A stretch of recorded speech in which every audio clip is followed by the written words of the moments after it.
ਸਤਿ ਸ਼੍ਰੀ ਅਕਾਲ ਸਾਰੇ ਪਟਿਆਲਾ ਵਾਸੀਆਂ ਨੂੰ ਸਤਿ ਸ਼੍ਰੀ ਅਕਾਲ। ਜਿਵੇਂ ਕਿ ਆਪਾਂ ਸਾਰਿਆਂ ਨੂੰ ਪਤਾ ਹੈ ਜੀ, ਦੇਰ ਵਰ ਟਾਈਮ ਜਿੱਥੇ ਆਪਾਂ ਫੇਸ ਕੀਤਾ ਸੀਗਾ ਜਦੋਂ ਕੋਵਿਡ ਇੱਕਦਮ ਪੀਕ ਤੇ ਸੀਗਾ। ਉਹਦੇ ਬਾਅਦ ਇੱਕ ਛੋਟਾ ਜਿਹਾ ਪੀਰੀਅਡ ਆਇਆ ਜਿੱਥੇ ਕਿ ਕੋਵਿਡ ਦੇ ਕੇਸਿਸ ਬਹੁਤ ਨੀਚੇ ਗਏ। ਇਹ ਸਾਰਾ ਸ਼੍ਰੇ ਸਾਡੇ ਸਾਰੇ ਪਟਿਆਲਾ ਵਾਸੀਆਂ ਨੂੰ ਜਾਂਦਾ ਹੈ ਜਿਨ੍ਹਾਂ ਨੇ ਬਹੁਤ ਮਿਹਨਤ ਕਰਕੇ ਔਰ ਸਾਡੇ ਨਾਲ ਕੰਧਾ ਤੇ ਕੰਧੇ ਮਿਲਾ ਕੇ ਜਿਹੜਾ ਹੈਗਾ ਇਸ ਕੋ ਟੈਕਲ ਕਰਨੇ में ਸਾਡੀ ਮਦਦ ਕੀਤੀ। ਹੁਣ ਜਿਹੜਾ ਹੈਗਾ ਪਿਛਲੇ 10-15 ਦਿਨ ਤੋਂ ਦੇਖਾ ਗਿਆ ਹੈ ਕਿ ਕੋਵਿਡ ਦੇ ਕੇਸਿਸ ਕਾਫੀ ਵੱਧ ਗਏ ਨੇ। ਤੋ ਥੋੜਾ ਜਿਹਾ ਅੱਜ ਜਿਹੜਾ ਸਭ ਤੋਂ ਇੰਪੋਰਟੈਂਟ ਮਕਸਦ ਹੈਗਾ ਤੁਹਾਡੇ ਵਿਚਕਾਰ ਆਉਣ ਦਾ, ਜਸਟ ਟੂ ਸੈਂਸਿਟਾਈਜ਼ ਯੂ ਕਿ ਆਪਾਂ ਕੀ ਫੇਸ ਕਰ ਰਹੇ ਹਾਂ and what is the future prospect ਔਰ ਆਪਾਂ ਨੂੰ ਔਰ ਕੀ ਇਹਤਿਆਤ ਰੱਖਣ ਦੀ ਲੋੜ ਹੈ। And honestly, these are critical times, these are very important times, so we should not be very complacent। ਆਪਾਂ ਨੂੰ ਇੱਕਦਮ complacent ਨਹੀਂ ਹੋਣਾ ਚਾਹੀਦਾ ਹੈਗਾ ਔਰ ਆਪਾਂ ਨੂੰ ਜਿੰਨੀ ਵੀ ਸਰਕਾਰ ਦੀ ਰੂਪਰੇਖਾ ਹੈ, ਸਰਕਾਰ ਦੀ ਗਾਈਡਲਾਈਨਸ ਹੈ, ਸਪੈਸ਼ਲੀ ਮੈਡੀਕਲ ਪ੍ਰੋਫੈਸ਼ਨਲਸ ਦੀ, ਉਹਨੂੰ ਜਿਹੜਾ ਹੈਗਾ ਆਪਾਂ ਨੂੰ ਪਾਲਣਾ ਕਰਨੀ ਪਏਗੀ। ਤੋ just to give you a perspective, ਪਿਛਲੇ 10-15 ਦਿਨਾਂ 'ਚ ਪਟਿਆਲਾ ਦੇ ਵਿੱਚ ਕੇਸਿਸ ਕਿਵੇਂ ਵੱਧ ਰਹੇ ਹੈ ਔਰ what are the deaths that we are facing. ਅਗਰ ਸਿਰਫ ਮਾਰਚ ਮਹੀਨੇ ਦੀ ਗੱਲ ਕਰੀਏ ਤੋ ਸਾਡੇ ਟੋਟਲ ਕੇਸਿਸ ਜਿਹੜੇ ਹੈਗੇ 763 ਹੈਗੇ ਜੀ, ਇਹ ਕਾਫੀ ਜ਼ਿਆਦਾ ਹੈ। ਅਗਰ ਤੁਸੀਂ ਜਨਵਰੀ ਦੇ ਵਿੱਚ ਕੇਸਿਸ ਦੇਖੋ ਤਾਂ ਸਿਰਫ 622 ਕੇਸ ਕੁੱਲ ਪੂਰੇ ਮੰਥ ਦੇ ਵਿੱਚ ਸੀਗੇ। ਫਰਵਰੀ 'ਚ 762 ਸੀਗੇ, ਜਿਹੜਾ ਪੋਜ਼ਿਟਿਵਿਟੀ ਰੇਟ ਸੀਗਾ ਉਹ 1.5% ਸੀਗਾ, ਫਿਰ 2.5% ਸੀਗਾ। ਹੁਣ ਇਹ ਪੋਜ਼ਿਟਿਵਿਟੀ ਰੇਟ ਵੱਧ ਕੇ 5% ਹੋ ਗਿਆ ਔਰ ਇਹ ਬਹੁਤ ਜ਼ਿਆਦਾ ਪੋਜ਼ਿਟਿਵਿਟੀ ਰੇਟ ਹੈ ਜੀ। ਤੁਹਾਨੂੰ ਅਗਰ ਮੈਂ ਡੇਟ ਵਾਈਜ਼ ਥੋੜਾ ਡੇਟਾ ਦੱਸਾਂ ਤਾਂ 9 ਤਾਰੀਖ ਨੂੰ ਜਿਵੇਂ ਕਿ ਕੱਲ 120 ਕੇਸਿਸ ਕੁੱਲ ਸਾਡੇ ਪਟਿਆਲੇ ਦੇ ਵਿੱਚ ਆਏ ਸੀਗੇ। 8/3 ਨੂੰ 76 ਸੀਗੇ, 7/3 ਨੂੰ 84 ਸੀਗੇ, 6/3 ਨੂੰ ਅਗੇਨ 108 ਸੀਗੇ, 5/3 ਨੂੰ 104 ਸੀਗੇ। ਤੋ ਅਗਰ ਤੁਹਾਨੂੰ ਧਿਆਨ ਹੋਵੇ ਅਗਸਤ ਜੁਲਾਈ ਜਦੋਂ ਆਪਾਂ ਪੀਕ ਫੇਸ ਕੀਤੀ ਸੀਗੀ ਉਸ ਵੇਲੇ ਸਾਡੇ ਜੋ ਪੀਕ ਕੇਸਿਸ ਹੁੰਦੇ ਸੀਗੇ almost it used to touch 300 cases. ਤੋ ਆਪਾਂ ਐਟਲੀਸਟ 1/3 ਦੇ ਵਿੱਚ ਪਹੁੰਚ ਗਏ ਨੇ। ਤੋ ਮੈਂ ਵਾਪਸ ਲੋਕਾਂ ਨੂੰ ਇਹ ਅਪੀਲ ਕਰਦਾ ਹਾਂ, ਪਲੀਜ਼ ਵਾਪਸ ਆਪਣੇ ਜਦੋਂ ਤੁਸੀਂ ਬਾਹਰ ਨਿਕਲਦੇ ਹੋ ਮਾਸਕ ਦਾ ਜ਼ਰੂਰ ਯੂਜ਼ ਕਰਨਾ ਹੈ। ਮਾਸਕ ਤੋਂ ਬੈਟਰ ਬਚਾਵ ਨਾ ਤਾਂ ਕੋਈ ਹੈਗਾ ਨਾ ਕੋਈ ਹੋ ਸਕਦਾ ਹੈਗਾ। ਮੈਂ ਅਮੂਮਨ ਇਹ ਦੇਖਦਾ ਹਾਂ ਜਦ ਨਿਕਲਦਾ ਹੈ ਬਾਹਰ, ਲੋਕੀ ਹਾਲੇ ਮਾਸਕ ਪਹਿਨਾ ਜਿਹੜਾ ਹੈਗਾ ਇੱਕਦਮ ਹੀ ਬੰਦ ਕਰਤਾ ਹੈਗਾ। ਪਲੀਜ਼ ਸਪੈਸ਼ਲੀ ਜਿਹੜੇ ਤੁਹਾਡੇ ਓਲਡ ਏਜ ਪੈਰੈਂਟਸ ਅਗਰ ਤੁਹਾਡੇ ਘਰ ਦੇ ਵਿੱਚ ਹੈਗੇ, ਬੱਚੇ ਤੁਹਾਡੇ ਘਰ ਦੇ ਵਿੱਚ ਹੈਗੇ, ਅਗਰ ਕੋਈ ਪ੍ਰੈਗਨੈਂਟ ਮਹਿਲਾ ਤੁਹਾਡੇ ਘਰ ਦੇ ਵਿੱਚ ਹੈਗੇ, ਤੁਹਾਡੀ ਰਿਸਪੌਂਸਿਬਿਲਿਟੀ ਔਰ ਵੀ ਵੱਧ ਜਾਂਦੀ ਹੈਗੀ। ਤਾਂ ਪਲੀਜ਼ ਸੋਸ਼ਲ ਡਿਸਟੈਂਸਿੰਗ, ਸੈਨੀਟਾਈਜੇਸ਼ਨ, ਇੱਕ ਮਾਸਕ ਦਾ ਜ਼ਰੂਰ ਯੂਜ਼ ਕਰਨਾ ਹੈ। Just to give you whole perspective of the district ਅਗਰ ਦੇਖੋਗੇ ਅੱਜ ਦੇ ਦਿਨ ਦੇ ਵਿੱਚ ਸਾਡੇ ਟੋਟਲ ਐਕਟਿਵ ਪੇਸ਼ੈਂਟਸ 791 ਹੈਗੇ, 791। ਇਹ ਵੱਧ ਕੇ ਜੋ ਪਿਛਲੇ ਮਹੀਨੇ ਸਿਰਫ 150 ਜਾਂ 200 ਦੇ ਵਿੱਚ ਸੀਗੇ ਐਕਟਿਵ ਕੇਸਿਸ, ਹੁਣ ਵੀ ਆਰ ਟਚਿੰਗ 800 ਕੇਸਿਸ। ਤਾਂ ਇਹ 4 ਗੁਣਾ ਵੱਧ ਗਏ ਨੇ। ਤਾਂ ਆਪਾਂ ਨੂੰ ਕहीं ਨਾ ਕहीं ਸਤਰਕ ਹੋਣ ਦੀ ਬਹੁਤ ਜ਼ਰੂਰਤ ਹੈਗੀ। ਇਹਦੇ ਅੰਦਰ ਅਗਰ ਮੈਂ ਡੀਮਾਰਕੇਸ਼ਨ ਕਰਾਂ L3 ਫੈਸਿਲਿਟੀ ਜਿਹਨੂੰ ਆਪਾਂ ਕ੍ਰਿਟੀਕਲ ਕਹਿੰਦੇ, ਉਹਦੇ ਵਿੱਚ ਸਾਡੇ 14 ਪੇਸ਼ੈਂਟਸ ਹੈਗੇ। 14 ਬਹੁਤ ਜ਼ਿਆਦਾ ਹੁੰਦੇ ਆ ਜੀ। L2 ਜਿਹੜੇ ਹੈਗੇ 32 ਪੇਸ਼ੈਂਟ ਹੈ, ਬਾਕੀ ਸਾਰੇ ਕੇਸਿਸ ਸਾਡੇ ਹੋਮ ਆਈਸੋਲੇਸ਼ਨ ਦੇ ਵਿੱਚ ਹੈਗੇ। 2-4 ਇੰਪੋਰਟੈਂਟ ਇਸ਼ੂ ਜੋ ਮੈਂ ਤੁਹਾਡੇ ਨਾਲ ਸ਼ੇਅਰ ਕਰਨਾ ਚਾਹੁੰਦਾ ਜੀ। ਮੈਂ ਅਮੂਮਨ ਇਹ ਦੇਖਦਾ ਲੋਕੀ ਟੈਸਟ ਕਰਾਉਣ ਤੋਂ ਗੁਰੇਜ਼ ਕਰਦੇ ਹੈ। ਮੇਰੀ ਰਿਕੁਐਸਟ ਹੈ ਜੀ ਜਿੰਨੀ ਜਲਦੀ ਤੁਸੀਂ ਟੈਸਟ ਕਰਾਓਗੇ, ਅਗਰ ਤੁਹਾਨੂੰ ਫੀਵਰ ਹੈ, ਅਗਰ ਤੁਹਾਨੂੰ ਬ੍ਰੈਥਲੈਸਨੈਸ ਥੋੜੀ ਜਿਹੀ ਵੀ ਲੱਗਦੀ ਹੈਗੀ, ਅਗਰ ਤੁਹਾਡਾ ਸੈਚੂਰੇਸ਼ਨ 94 ਤੋਂ ਗਿਰ ਰਿਹਾ ਹੈ, ਅਗਰ ਤੁਹਾਡਾ ਫੀਵਰ ਕੰਸਿਸਟੈਂਟਲੀ ਹਾਈ ਹੈਗਾ, please get yourself tested. Don't deny the fact, ਛੁਪਾਉਣ ਦੀ ਕੋਈ ਲੋੜ ਨਹੀਂ ਹੈ ਜੀ। ਐਂਡ ਸਭ ਤੋਂ ਇੰਪੋਰਟੈਂਟ ਹੈ ਕਿ ਆਪਾਂ ਹੋਮ ਆਈਸੋਲੇਸ਼ਨ ਕੇਸਿਸ ਨੂੰ ਪ੍ਰਮੋਟ ਕਰ ਰਹੇ ਹਾਂ। ਅਗਰ ਤੁਸੀਂ ਪੋਜ਼ਿਟਿਵ ਵੀ ਆਓਗੇ ਤਾਂ ਆਪਣੇ ਘਰ ਹੀ ਆਪਣੇ ਅਲੱਗ ਕਮਰੇ 'ਚ ਰਹੋਗੇ। ਅਨਲੈਸ ਐਂਡ ਅੰਟਿਲ ਤੁਹਾਡੇ ਘਰ ਦੇ ਵਿੱਚ ਕੋਈ ਸੈਪਰੇਟ ਕਮਰਾ ਨਹੀਂ ਹੈ ਤਾਂ ਤੁਸੀਂ ਘਰ ਦੇ ਵਿੱਚ ਹੀ ਰਹੋਗੇ, ਤਾਂ you will be more comfortable there. But ਅਸੀਂ ਐਜ਼ ਅ ਮੈਡੀਕਲ ਯੂਨਿਟ ਸਾਡੇ ਸਿਵਲ ਸਰਜਨ ਦਫ਼ਤਰ ਤੁਹਾਨੂੰ ਨਾਲ ਦੇ ਨਾਲ ਮੋਨੀਟਰ ਕਰ ਸਕਾਂਗੇ। Just to give you a case, today we encountered a death within 24 hours of the admission. ਸੋਚੋ ਕੱਲ ਉਸ ਬੰਦੇ ਦੀ ਜਿਹੜੀ ਸੈਚੂਰੇਸ਼ਨ ਇੱਕਦਮ ਠੀਕ ਸੀਗੀ, ਬਟ ਅਚਾਨਕ 24 ਘੰਟੇ ਦੇ ਵਿੱਚ ਉਹਦੀ ਇੱਕਦਮ ਸਿਹਤ ਵਿਗੜ ਗਈ। ਤਾਂ ਕहीं ਨਾ ਕहीं ਆਪਣੇ ਕੋਲ ਬਹੁਤ ਜ਼ਿਆਦਾ ਟਾਈਮ ਨਹੀਂ ਹੈ, ਰਿਸਪੌਂਸ ਟਾਈਮ ਸਾਡੇ ਕੋਲ ਘੱਟ ਹੈਗਾ, ਡਿਟੈਕਸ਼ਨ ਟੂ ਡੈਥ ਘੱਟ ਨਹੀਂ ਹੋਣਾ ਚਾਹੀਦਾ ਹੈਗਾ। ਇਸ ਲਈ ਜਿੰਨੀ ਜਲਦੀ ਤੁਸੀਂ ਜਿਹੜਾ ਹੈਗਾ ਆਪਣਾ ਟੈਸਟ ਕਰਾਓਗੇ, ਝੂਠ ਨਹੀਂ ਬੋਲਣਾ ਆਪਣੇ ਆਪ ਸੇ ਜੀ। ਥੋੜਾ ਜਿਹਾ ਵੀ ਫੀਵਰ ਹੋ ਟੈਸਟ ਕਰਾ ਲਓ। ਮੈਂ ਨਾਲ ਦੇ ਨਾਲ ਇਸ ਸੋਸ਼ਲ ਮੀਡੀਆ ਪਲੇਟਫਾਰਮ ਤੋਂ ਮਾਧਿਅਮ ਤੋਂ ਇੰਡੀਅਨ ਮੈਡੀਕਲ ਐਸੋਸੀਏਸ਼ਨ ਦੇ ਨਾਲ ਵੀ ਮੀਟਿੰਗ ਕਰਾਂਗਾ। ਸਾਰੇ ਪ੍ਰਾਈਵੇਟ ਕਲੀਨਿਕਸ ਨੂੰ ਇਹ ਮੈਂ ਅਪੀਲ ਕਰਦਾ, ਅਗਰ ਤੁਹਾਡੇ ਕੋਲ ਕੋਈ ਕੇਸ ਆਉਂਦਾ ਜਿੱਥੇ ਫੀਵਰ ਹਾਈ ਹੈਗਾ, ਅਗਰ ਸਿਟੀ ਜਿਹੜਾ ਆਪਾਂ ਚੈਸਟ ਸਿਟੀ ਕਰਾ ਰਹੇ, ਅਗਰ ਉਹਦੇ ਵਿੱਚ ਕੁਝ ਵੀ ਚੇਂਜਸ ਹੈਗੇ, ਅਗਰ ਤੁਹਾਨੂੰ ਲੱਗਦਾ ਤੁਹਾਡੇ ਪੇਸ਼ੈਂਟ ਨੂੰ ਥੋੜੀ ਜਿਹੀ ਵੀ ਬ੍ਰੈਥਲੈਸ ਹੈ, ਸੈਚੂਰੇਸ਼ਨ ਗਿਰ ਰਹੀ ਹੈ, ਕਾइंडली ਸਾਨੂੰ ਸੂਚਿਤ ਕਰੋ ਜੀ। Get them self, motivate them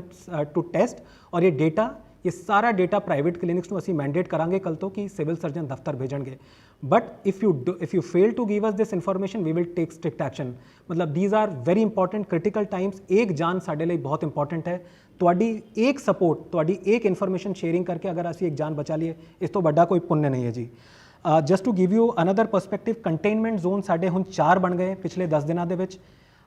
पिछले मैंने कोई कंटेनमेंट जोन नहीं सीगा एक तुहानू मैं डेटा शेयर करना चाहूँगा जी 12 पॉजिटिव आए जो असी कॉन्टैक्ट ट्रेसिंग करन लगे तो 128 कॉन्टैक्ट्स जिहड़े हैगा हाई रिस्क कॉन्टैक्ट आए इन 128 कॉन्टैक्ट दे विच 72 लोग पॉजिटिव है तो कहीं ना कहीं 60% पॉजिटिविटी रेट है तो these are highly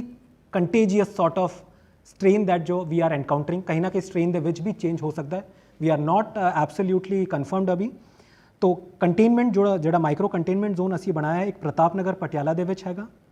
Deepnagar Patiala street number 3 है राजा एनक्लेव नियर 21 नंबर फाटक street number 5 Ranjit Nagar block A Patiala ये 4 साढ़े कंटेनमेंट जोन है असी हर रोज़ शाम को जोड़ा पिछले 4-5 दिनों के जोड़ा डेटा एनालाइज किया जोड़े पोटेंशियल हॉटस्पॉट अगले 5 या 7 दिन के बन सकते हैं पटियाला के new Mehar Singh colony urban state good earth colony urban state थोड़ा जा क्रिटिकल होया पिछले 1-2 दिनों we will again have a surveillance team will have a epidemiologist we will be constantly monitoring लोड पेगी तो असी अर्बन स्टेट के भी छोटे कुछ माइक्रो कंटेनमेंट जोन बनाने पाएंगे राजपुरा के गोबिंद कॉलोनी और दालमिया विहार तो ये 5 से 6 एरिया जिथे मैनू लगता है कि अगले 2-3 दिनों के पोटेंशियल हॉटस्पॉट बन सकते हैं साढ़े वालों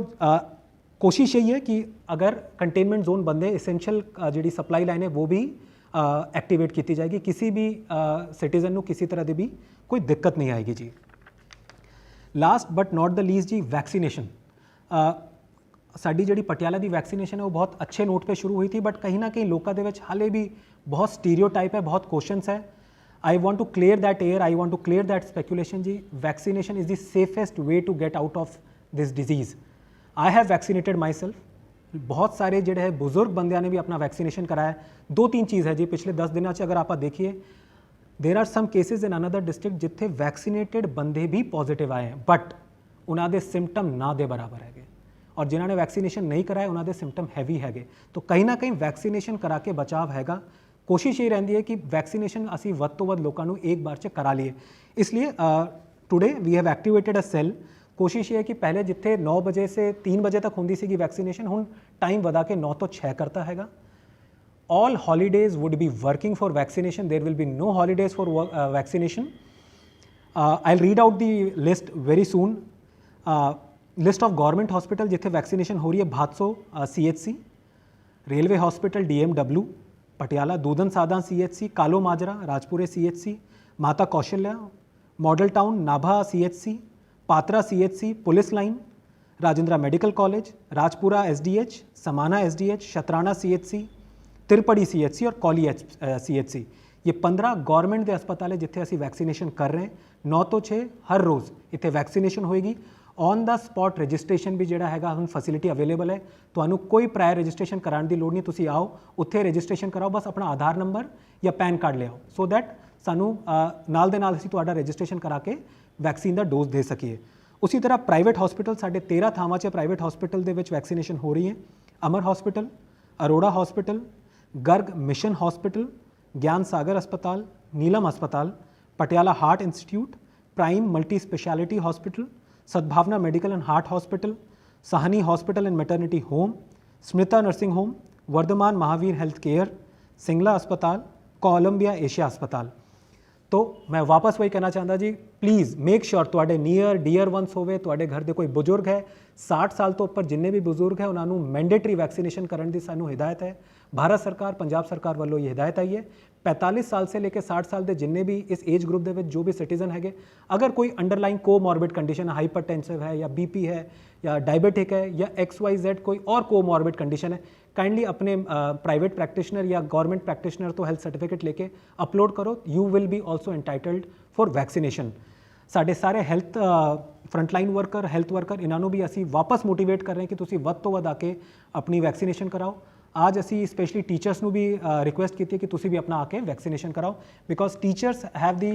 सब तो इंपॉर्टेंट ये होंगे कि बच्चों के नाल जिहड़ा हैगा ना दा कॉन्टैक्ट रहिंदा और असी नहीं चाहते कोई बच्चों को किसी तरह की भी दिक्कत आए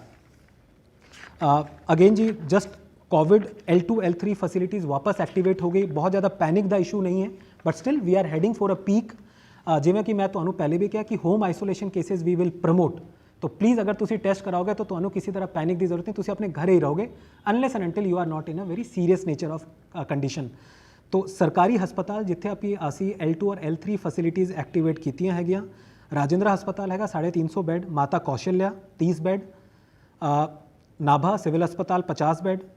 सिविल अस्पताल समाना 50 बैड, सिविल अस्पताल राजपुरा 50 बैड, मिलिट्री अस्पताल पटियाला 50 बैड। प्राइवेट हस्पताल जिथे कि L2 L3 फैसिलिटीज़ अवेलेबल है। जस्ट फॉर योर इन्फॉर्मेशन इन्हों की कॉस्ट भी कैप की हुई है, वैक्सीनेशन की भी कॉस्ट असी कैप की हुई है। वर्धमान हस्पताल, Smruta nursing home Rajpura, Columbia Ayesha hospital, Phool neuro Patiala, Amar hospital, Balaji heart care, Sadbhavna hospital, prime hospital, Bhatia hospital, Narayan hospital, Neelam hospital,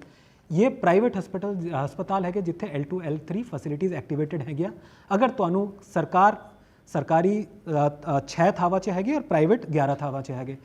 इस वेले अगर L2 फैसिलिटीज़ की ऑक्यूपेंसी रेट दसीए तो सिर्फ 2% ऑक्यूपाइड हैगा, 10% सरकार दे विच L3 ऑक्यूपाइड हैगे। प्राइवेट हस्पताल च L2 17% ऑक्यूपाइड हैगे और L3 बैड 20% ऑक्यूपाइड हैगे। तो हाले साडे कोल बैड की कोई कमी नहीं, but what we are seeing the rising trend, ये बैड्स भी जिहड़े हैगे हुण भरनगे। इसलिए मैं बार बार ये कहंदा जी एहतियात, वैक्सीनेशन, कोशिश ये करो कि वध तो वध तुसी जिहड़ा हैगा एहतियात रखो, मास्क का यूज़ करो और अपने घर दे विच अगर कोई बुजुर्ग है, बच्चे, उन्हां दा स्पेशल ध्यान रखो। जय हिंद, थैंक यू।